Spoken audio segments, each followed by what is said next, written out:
تلنگانہ کے ضلع کھمم میں مدرسہ مرقۃ العلوم کے زیر اہتمام عید میلاد تقریب زیر صدارت مولانا حمید اللہ حسینی نے منعقد کی۔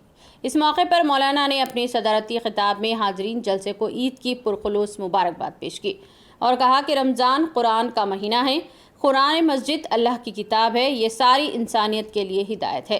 انہوں نے کہا کہ عید میلاد تقریب میں قومی یکجہتی جیتی جاگتی مثال ہے، اس لیے ایک دوسرے کے خیالات کو جاننے کا موقع ملتا ہے۔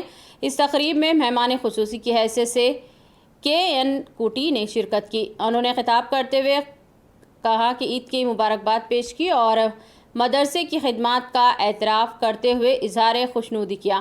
امیر جماعت اسلامی ضلع کھمم عبدالمجید نے تیلگو میں خطاب کرتے ہوئے اسلام اور قرآن کے پیغام پر تفصیلی روشنی ڈالی۔ ایڈوکیٹ ظاہر علی، حج کمیٹی کے ریاستی رکن مقبول عزیز الحق قمر ملی جلے تاثرات میں مبارکباد پیش کرتے ہوئے بھائی چارے کا درس دیا۔ اس موقع پر مساجد کے صدور اور دیگر بھی موجود تھے۔